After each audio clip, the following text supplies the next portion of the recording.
வணக்கம் வணக்கம். கை பிடிச்சி ஹாப்பி தலையாடி. ஹாப்பி தலையாடி.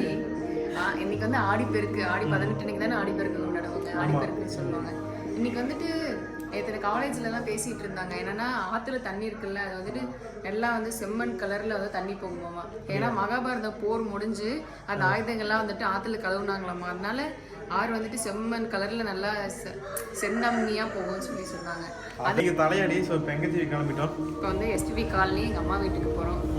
அம்மா வந்து அங்கே இட்லி செஞ்சு உருளைக்கிழங்கு சாம்பார் சட்னி வச்சு ரெடியாக இருக்காங்க. போய் சாம்பார் தான். மணி வந்துட்டு இப்போ 9 மணி ஆயிடுச்சு. ஆமாம், ஆக்சுவலாக வந்துட்டு இன்னைக்கு சனிக்கிழமை, நாளைக்கு பௌர்ணமி. அதனால கறி எங்கேயுமே சமைக்க மாட்டாங்க. எங்கள் வீட்லேயே எங்கள் அம்மா நோ நோ நோ அப்படின்னு சொல்லிட்டாங்க. அங்கேயும் வந்துட்டு சனிக்கிழமை இவங்கெல்லாம் வந்துட்டு சும்மாவே திங்கக்கிழமைக்கு கேட்டால் கூட திங்கக்கிழமைக்கு ஏதோ சாப்பிடுவாங்க. ஞாயிற்றுக்கிழமை மட்டும்தான் கறி எடுப்பாங்க. மற்ற நாள் கறி சாப்பிட மாட்டாங்க, முட்டையும் சாப்பிட மாட்டாங்க. அதனால இன்னைக்கு வந்து கறி இல்லை. அதனால போயிட்டு எங்க வீட்டுல வந்துட்டு ஆடிப்பெருக்கு செலிப்ரேட் பண்ணிட்டு அப்படியே ஆத்துக்கு போயிட்டு, ஆத்துல எல்லாம் விளையாடக்கூடாது, வெள்ளம் பாய் வச்சிருக்காங்க. பள்ளிப்பள்ளி ஃபுல்லா அப்படிதான் இருக்கு. ஆனா ஆத்துக்கு போய் வேடிக்கை பார்க்கலாம். பாலத்தை மேல நின்று வேடிக்கை பார்த்துட்டு அப்படியே வந்துட்டு நம்ம வந்து இன்னைக்கு வந்து கண்ணூர் மாரியம்மன் கோயில் வந்து பண்டிகை ரொம்ப செலிப்ரேஷன் சூப்பரா போயிட்டு இருக்கு. ஈவினிங் அங்கேயும் போய் பார்க்க போறோம். சரி, ஃபுல்லா வந்து செலிப்ரேஷன் செம்ம ஃபன்னா இருக்கும். எங்களுடைய தலையாடி வந்து எப்படி எப்படிலாம் போகுது எல்லாமே டீட்டெயிலா செம்ம ஃபன்னா செம்ம என்டர்டைன்மெண்டா கொடுக்குறோம். ஸோ வீடியோ வந்து ஸ்கிப் பண்ணாம முழுசா பாருங்க. இன்னும் நம்ம சேனலை வந்து சப்ஸ்கிரைப் பண்ணாம என்ன பண்ணோம்? சப்ஸ்கிரைப் பண்ணுங்க. போலாமா? சரி வாங்க வீடியோக்குள்ள போலாம். காலையில 5:30 எந்திரிச்சேங்க. எந்திரிச்ச உடனே வந்து ஆடிப்பெருக்கு கலகலன்னு தொடங்கிருச்சு. இன்னைக்கு காலையில இருந்து என்ன பண்ணாங்கிறத ஒரு சின்ன கிளிப் பார்த்துட்டு வந்துடலாம். ஏற்கனவே நான் சொன்ன மாதிரிங்க காலையில் வந்து நான் சீக்கிரமாகவே எந்திரிச்சிட்டு இந்த கேட் ஓப்பன் பண்ணிவிட்டு வாசலில் வந்துட்டு நான் பக்கெட்டில் தண்ணி தெளிக்க மாட்டாங்க, ஹோஸில் தான். ஏன்னா வெளியே வந்துட்டு எந்த பைப்பும் இல்லை, உள்ளேருந்து தான் தண்ணி கொண்டு வரணும். அதனால் ஹோஸ் கனெக்ட் பண்ணி நான் தண்ணி தெளிச்சிட்டு இருக்கேன். பக்கெட் நான் எந்திரிச்சிட்டு எனக்கு சமைச்சிட்டு கிளம்புறதுக்கே எனக்கு கரெக்டாக இருக்கும். எனக்கு பஸ் 7:45 வந்துடும். இன்றைக்கி வந்துட்டு நான் லீவுங்கிறதுனால காலையில் வந்துட்டு நேரமாக எந்திரிச்சது எனக்கு ரொம்ப ரெஃப்ரெஷிங்காக இருந்துச்சு. நீங்களாம் எத்தனை மணிக்கு எந்திரிப்பீங்கன்னு சொல்லிட்டு கண்டிப்பாக கமெண்ட் பண்ணுங்கள், நானும் தெரிஞ்சுக்கிறேன். ஒரு ஃபங்க்ஷன் மோடே ஸ்டார்ட் ஆயிருக்கு. இந்த பக்கம் வந்து சின்னதாக 2 கோலம் போட்டுட்டேன், இங்கே வந்து பெரிய கோலம் 1 போட்டுட்டேன். காலையில் எழுந்திரிச்சு கோலம் போட்டு வந்து குளிச்சாச்சுங்க. கோலம் வந்துட்டு நம்ம டெய்லியும் பெரிய பெரிய கோலமாக போட்டுட்டு இருந்தோம்னா அந்த அளவுக்கு வந்துட்டு கால் வலி தெரியாது. நம்ம திடீர்னு ஒரு பெரிய கோலம்லாம் போட்டோம்னா கால் இப்படி குத்த வச்சு உட்காரோமா, அதனால தொடையெல்லாம் வலியாக இருக்கும். அந்த தொடை வலி இப்போ தான் எனக்கு லைட்டாக ஸ்டார்ட் ஆகுது. நம்ம வேறு காலையில் வந்து 7 மணிக்கோ 6 மணிக்கோவே ஃபோன் பண்ணிட்டாங்க, எப்போ கிளம்புறீங்க, என்ன வரல, 8 மணி 9 மணி சொன்னால் 10-11 மணிக்கு தான் வருவீங்க அப்படின்லாம் ஃபோனில் சொல்லிட்டாங்க. சரி, அதனால் அம்மா சொன்னமாக டிலே பண்ணக்கூடாதுன்னு சீக்கிரமாக ரெடி ஆகணும்னு சொல்லிட்டு குளிச்சுட்டு வந்துட்டாங்க. எனக்கு வந்துட்டு மேக்கப் போடுறதுலாம் அவ்வளோவா பிடிக்காதுங்க, பார்க்கறதுக்கு ரொம்ப ஆர்டிஃபிஷியலாக இருக்கும். அதனால தான் நான் வந்துட்டு கியூர் ஸ்கின் ப்ராடக்ட்ஸ் தான் யூஸ் பண்ணிகிட்டு இருக்கேன். இது வந்து நான் ரெகுலராக யூஸ் பண்ணுறதுனால எனக்கு ரிசல்ட் ரொம்பவே நல்லா இருக்குங்க. இப்போ வந்துட்டு இதில் ஒரு கிளென்சர் இருக்கும், அதை வந்து வாஷ் பண்ணிவிட்டு அதை யூஸ் பண்ணி ஃபேஸ் வாஷ் பண்ணிட்டேன். இதுக்கப்புறமா வந்துட்டு சன்ஸ்க்ரீன் இருக்குது. இது வந்து மதியம் நான் வெளியே போகும்போது நான் யூஸ் பண்ணிக்குவேன். அதுக்கு முன்னாடி வந்துட்டு இந்த 2 க்ரீமுமே இருக்குங்க. இதில் ஒன்று வந்துட்டு கிளைகோ கிளியர் க்ரீமுங்க, இன்னொன்று வந்துட்டு பேரியர் ரீஸ்ட்ரக்சர் க்ரீம். இந்த 2 க்ரீமே நான் யூஸ் பண்ணும்போது எனக்கு ரொம்ப ஃபேஸ் ஹைட்ரேஷனாகவும் நல்லா க்ளோவாகவும் இருக்கும். அதனால் இந்த க்ரீம் 2மே நான் ரெகுலராக யூஸ் பண்ணிகிட்டு இருக்கேன். இந்த கியூர் ஸ்கின் ப்ராடக்ட்ஸ் எல்லாமே எப்படி வாங்குறதுன்னு சொல்லிட்டு எனக்கு நிறைய பேர் வந்துட்டு இன்ஸ்டாகிராமில் யூடியூப் கமெண்ட்ஸ்லேயே கேட்குறீங்க. இந்த கியூர் ஸ்கின்க்கு வந்து ஆப் இருக்குது, அந்த ஆப் லிங்க் வந்து நான் மென்ஷன் பண்ணுறேன்.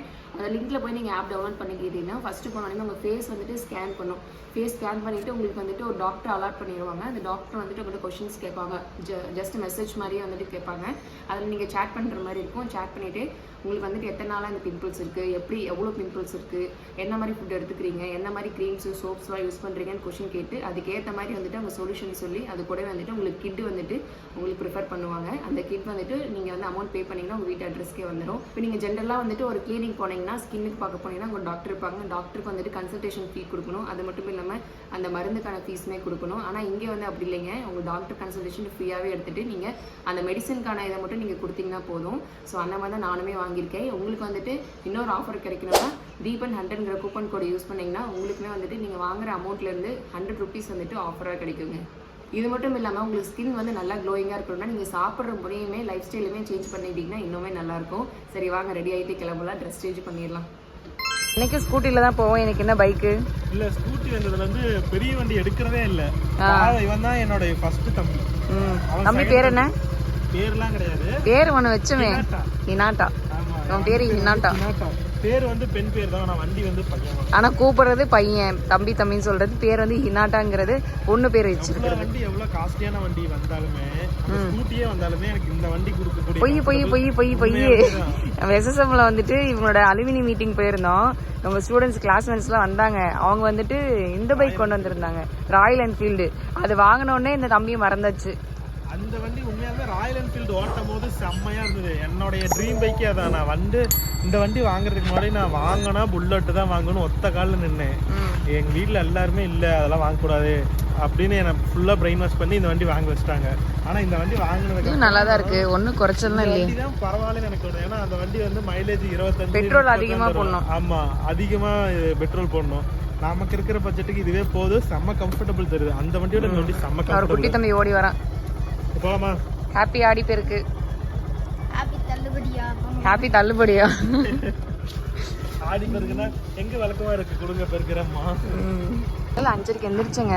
எந்திரிச்சதுலேருந்து இங்கே இருக்கிற சேவல்லாம் மாற்றி கத்திக்கிட்டே இருக்கு. ஒரு நாள் தீபனேஷ் சொன்ன மாதிரி இதை பிடிச்சி குழம்பு வச்சிட வேண்டியதான். வச்சிடலாமா? கோழி வந்து வீக் டேஸ்ல தான் கத்தும். கோழி இல்ல சேவல். அதான் சேவல் கோழி எதா இருந்தாலுமே வீக் டேஸ்ல தான் கத்தும். வீக்கெண்ட்ல போயிட்டு அப்படியே சைலண்டா போய் ஒளிஞ்சுக்கும். ஆமா, வாய்க்கால்லாம் ஃபர்ஸ்ட் வந்துட்டு வறண்டு போயிருக்கும், நல்லாவே இருக்காது. இப்போ வந்துட்டு இதில் தண்ணி போக ஆரம்பிச்சிருச்சு. ஏன்னா மேட்டூர் டேம் வந்து நம்பி இங்கே தண்ணி போக ஆரம்பிச்சிருச்சு. ஆனாலுமே இங்கே வந்துட்டு குப்பை இருக்கிறனால கொஞ்சம் டிச்சு மாதிரி தான் இருக்குது. ஆனால் அந்த பக்கம் இருக்கிற வாய்க்கால்லாம் இருக்குல்ல, அதெல்லாம் நல்லா இருக்கு. போகிறதே எனக்கு ரொம்ப ரொம்ப பிடிக்குங்க. ஏன்னா இந்த பக்கம் வந்துட்டு நல்லா ப்ளசண்ட்டாக நல்லாயிருக்கும். அந்த அளவுக்கு வண்டியில் எதுவும் போகாது, நல்லா அமைதியாக சூப்பராக இருக்கும். பாருங்க, அந்த இடத்துல வந்துட்டு பொங்கல் வச்சுட்டு இருக்காங்க. ஏதோ மண் குத்து மாதிரி இருக்கு. அங்கே வந்துட்டு பொங்கல் வச்சு சாமி கும்பிட்டு இருக்காங்க. ஆடி பதினெட்டு வந்து எல்லாருமே நல்லா கிராண்டா செலிப்ரேட் பண்றாங்க. ஆமா, எல்லாருமே தீபாவளிக்கு விஷ் பண்ற மாதிரி ஆடி 18க்கு வந்துட்டு விஷஸ் சொல்லி மெசேஜ் போட்டுட்டு இருக்காங்க. எல்லாத்துக்கும் ஃபார்வர்ட் பண்ணிட்டு இருக்காங்க. நல்லா இருக்கு, நல்ல ஒரு ஃப்ரெஷ் ஃபீலிங்கா சூப்பரா இருக்கு. கேட் போட போறேன். அதுக்குள்ள போயிடுறோம். வந்துட்டு கேட் போட்டுருவாங்க. தொட்டிப்பாளையம் வந்துட்டு ரயில்வே கேட்டு. இந்த இடத்துல அடிக்கடி கேட் போடுறாங்கப்பா. யாராவது பார்த்து ரயில்வே ஸ்டேஷன் ஏதாவது பார்த்து பண்ணா நல்லா இருக்கும். SPB colony quarters. இது வந்து பங்களாதேஷ்னு சொல்லுவாங்க. நாங்கள் அந்த பக்கம் இருக்கோம், போஸ்ட் ஆஃபீஸ் லைனுன்னு சொல்லுவாங்க அது. ஸோ இது வழியாக தான் அந்த பக்கம் ரோடு கிராஸ் பண்ணி அந்த பக்கம் போக போகிறோம். அப்படியே ஃபுல்லாக பாருங்கள், எவ்வளோ மரமாக க்ரீனிஷாக நல்லா குவார்டர்ஸ்லாம் செமையாக இருக்குது. அடுப்பு வச்சு தண்ணி காய வச்சுட்டு இருக்காங்க. விநாயகர் தரிசனம். நானும் இங்கே வந்து நிறைய வேண்டியிருக்கேன் விநாயகர்கிட்ட. 108 குடம் தண்ணி எடுக்கிறேன். நல்லாச்சு. இது வந்து இறங்கின உடனே ஒரு சர்ப்ரைஸ் என்னென்னா பாருங்கள், கோலம் வந்துட்டு அம்மா சிம்பிளாக எப்படி முடியுமோ அப்படி முடிஞ்சு சிம்பிளாக கொஞ்சம் பெருசாகவே போட்டிருக்காங்க. அங்கே உள்ள போகலாம்.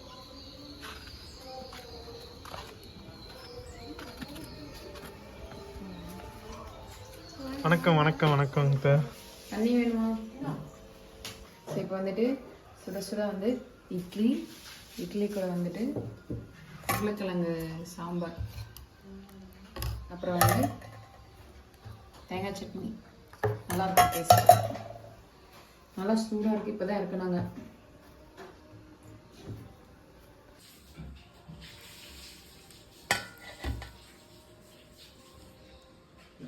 வீட்டுக்கு போய் பிரேக்ஃபாஸ்ட் சாப்பிட்டுங்க. மதியானம் லஞ்சுக்கு வந்துட்டு சரி நான்வெஜ் தான் சாப்பிடக்கூடாதுன்னு சொல்லிட்டாங்க. சிக்கன் பிரியாணி, மட்டன் பிரியாணி எதுவுமே சாப்பிட முடியாது. சரி மஷ்ரூம் பிரியாணி சாப்பிடலான்னு சொல்லிட்டு நாங்கள் பக்கத்தில் கடையிலே இருந்துச்சு, அங்கேயே ஆர்டர் பண்ணி அங்கேயே வாங்கி நானும் தம்பி தங்கச்சி ஹஸ்பண்ட் நான் எல்லாருமே சாப்பிட்டோங்க. நல்லா திருப்தியாக இருந்துச்சு. மதியம் வந்துட்டு கண்ணன் மாரியம்மன் கோயில் வந்து கூட்டம் இருக்காது. ஏன்னா ஈவினிங் போனால் ரொம்ப கூட்டமாக இருக்குங்க, நிற்கவே முடியாது, அந்த அளவு கூட்டமாக இருக்கும். அதனால நம்ம போய் வீடியோ எடுக்க முடியாது, நகர்ந்து கூட போக முடியாது. அதனால வந்துட்டு இந்த டைம் போனால் தான் நல்லாயிருக்கும். மதியம் டைம் ஒரு 3லேருந்து 4 மணிக்கு போனால் கொஞ்சம் நல்லா இருக்குங்கிறதுனால நாங்கள் அப்படியே வந்து கோயிலுக்கு கிளம்பலான்னு இருக்கோங்க. இந்த கோயில் வந்து எங்கள் ஊர்லேயே ரொம்பவுமே ஃபேமஸான கோயில், கண்ணன் மாரியம்மன் கோயில்னு சொல்லுவாங்க. அங்கே போய் நெய் விளக்கு வாங்கணும். ஆனால் என்ன டால்டா வச்சு தான் நெய் விளக்கே இப்போ விற்கிறாங்க. 3 விளக்கு 50 ரூபான்னு சொல்லிட்டு வாங்கி 3 பேர் விளக்கு போட்டு கோயிலுக்குள்ளே போகும்போதே வந்துட்டு விநாயகர் கோயில் தான் இருக்கும். ஸோ விநாயகர் எல்லாத்தையுமே கும்பிட்டு நல்ல தரிசனம். நோம்பிங்கிறதுனால நல்ல அலங்காரம் பண்ணியிருந்தாங்க. பொதுவாகவே வந்து நோம்பினா வந்து வேப்ப மரத்தை தான் நடுவாங்க. ஆனால் இங்கே வந்து வேலு எப்பயுமே இருக்கும். வேலை தான் வந்துட்டு அந்த மாதிரி நம்ம எப்பயுமே கம்பம் நடுற மாதிரி வேலை தான் வந்து ஃபங்க்ஷனாக வந்து இங்கே கும்பிடுவாங்க. ஸோ திருவிழானாலே உங்களுக்கு தெரியும், கோயில் வந்து இப்போ நிறைய பேர் எல்லாம் ரெடி பண்ணுறதுக்காக ஆரவாரமாக போயிட்டு இருந்துச்சு. உண்மையாலுமே சூப்பராக இருந்துச்சுங்க. சாமி தரிசனமுமே கூட்டம் இல்லாமல் நல்லா கிடச்சிது, மன திருப்தியாக.